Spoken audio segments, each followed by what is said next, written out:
দেখুন, আজকে junior doctor যারা তারা কর্মবিরতিতে এসেছিল, মানে কর্মবিরতির ডাক এই জন্যই দিয়েছিলেন প্রথমে, যাতে তাদের দাবিটা মেনে নেওয়া হয়। কারণ দেখুন, তাদেরও তো একটা নিরাপত্তা দরকার, যে কোনো মানুষের, আমাদেরও নাগরিকদেরও যেরকম নিরাপত্তা দরকার, যারা যে কর্মক্ষেত্রে রয়েছে তাদেরও নিরাপত্তার অবশ্যই প্রয়োজন।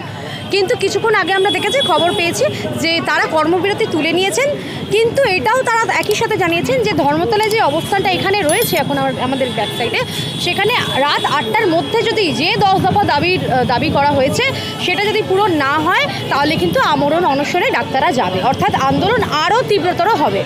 সেটা যাতে তারা মেনে নেয় সেই কারণে কিন্তু তারা এই অবস্থানটাও রেখেছে, কর্মবিরতিও উঠেছে। কারণ ডাক্তাররা প্রথম থেকেই বলে এসছে যে আমরা কিন্তু মানুষের বিপদ হয়ে যায় এরকম কিছু করব না, এইটা তারা প্রথম থেকেই বলেছে। তারা অভয়া ক্লিনিকও চালিয়েছে, তারা সাথে অবস্থানও চালিয়েছে, এবার তারা কাজেও ফিরেছে, সাথে অবস্থানও করছে।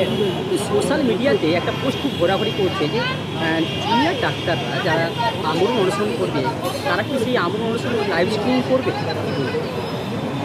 লাইভ স্ট্রিমিংয়ের ব্যাপারে দেখুন, এগুলো তো মানুষ, নেটিজেন যারা আছে তারা সব কিছু নিয়ে ট্রোল করে। আপনি যদি কিছু করেন সেটা নিয়েও ট্রোল করবে, যদি কিছু না করেন সেটা নিয়ে ট্রোল করবে।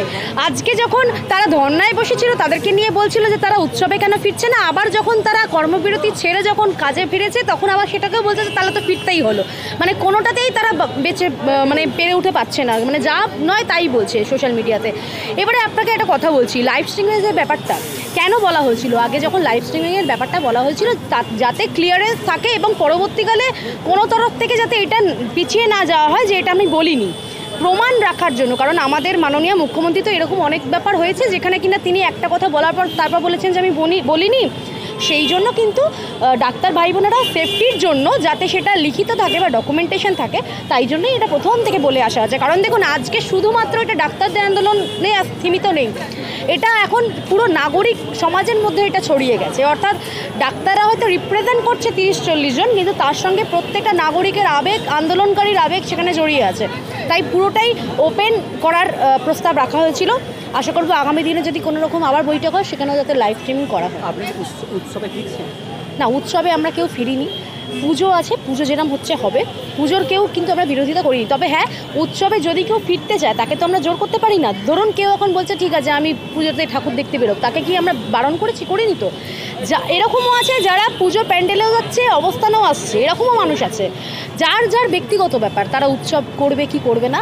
কিন্তু আমাদের যেটা প্রাইমারি লক্ষ্য এখন সেটা হচ্ছে রাজ্যের এই অচলাবস্থা, এই অরাজকতা সেখান থেকে বেরিয়ে আসা, সেটা আমাদের সবার আগে দরকার। পুজো যেরকম হচ্ছে হোক, কিন্তু উৎসবে যাওয়ার আগে এটা ভাবতে হবে আমি যখন কার্নিভাল করছি, কার্নিভাল তো হচ্ছে, কিন্তু পাশে যে রাস্তাটা খারাপ হয়ে গেছে বা লাইট জ্বলছে না সেটাও আমাকে দেখতে হবে। এই জন্যই আমরা বারবার বলি যে আমাদেরকে সিস্টেমকে ঠিক করতে হবে, আগে রাজ্যের ল অ্যান্ড অর্ডার ঠিক হোক, তারপর আমরা উৎসব করবো। যদি উৎসব যদি বন্ধের দিকে আমরা কথা বলেন, কিন্তু এই উৎসব বন্ধ হলে বাংলার এক শ্রেণী যারা একদম শ্রমিক, তাদের যে একটা রোজগার হয়, একটা ভালো ইনকাম হয়, তাদের সংসার চলে, তো তারা তো পেটে মরে যাবে। প্রথমত দেখুন, কথাটা আপনি যে পুরো ঠিকও বলেছেন সেটাও বলবো না, আবার খুব ভুলও বলেছেন সেটাও না, একটা নিউট্রাল পয়েন্ট। কারণ এই যে বলছেন যে বছরে এই কটা দিনই এই শ্রমিক যারা প্যান্ডেল বাঁধেন, যারা ঢাক বাজান, ঢাকিবাই, এদের একটা রোজগারের রাস্তা, কিন্তু বাকি 360 দিন কীভাবে তারা রোজগার করছে সেটা কি সরকার একবারও ভেবে দেখেছে? বাকি 360 দিন আমরা যুবক যুবতীরা এবং গরিব মানুষেরা যারা আছি, বিশেষ করে যারা সারা বছর তারা কীভাবে রোজগার করছে সেটা কি ভেবে দেখেছে? যদি সরকারের সদিচ্ছা থাকে শুধুমাত্র এই 5 দিনের জন্য না, সারা বছরের কর্মসংস্থানের জন্য ভাবুক। এবং সবথেকে বড় কথা, এমন রাজ্যে আমরা বসবাস করছি যেখানে শুধুমাত্র 5 দিনের ওপর সারা বছরের রোজগার আমাদেরকে ডিপেন্ড করে থাকতে হয়। এরকম তো, এগুলো তো মেনে নেওয়া যায়, এগুলো হাস্যকর বিষয় যে শুধুমাত্র 5 দিনের জন্যই বোধহয় সারা বছরের আমাদের খাবার, মানে দৈনন্দিন জীবনের আমাদের রোজগারগুলো চলে, এরকম মনে হচ্ছে কথাবার্তা। এগুলো মানে একেবারে লজিক্যাল নয় কথাবার্তা। এবং সবথেকে বড় কথা, আরেকটা কথা বলে দিচ্ছি, আজকে যারা বলেছে যে উৎসবে ফিরতে হোক, সব বলেছি, বড় বড় প্যান্ডেলগুলোর সামনে জানতো তারা স্টলগুলোর থেকে কত টাকা করে নেয় গরিব মানুষের থেকে, একটু দেখুন তো।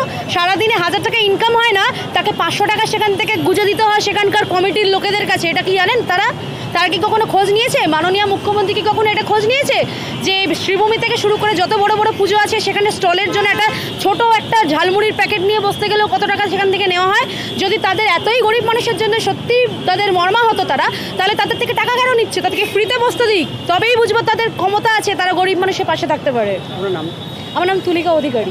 ডক্টর যদি আন্দোলনে বসে তাদের সমর্থনে আপনিও কি অনশনে বসবেন?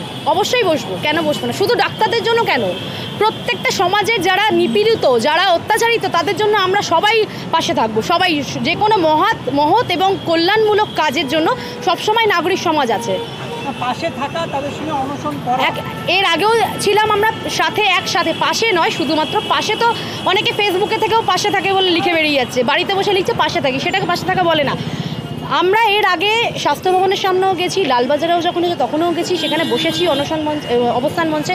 এখন যেটা ভাই বোনেরা বলেছে যে অনশন করবে, সেখানেও যেতে রাজি আছি, আমাদের কোনো আপত্তি নেই। এক্ষেত্রে আমরা সবসময় ভালো কাজের জন্য যে কোনোভাবে আমরা পাশে থাকবো।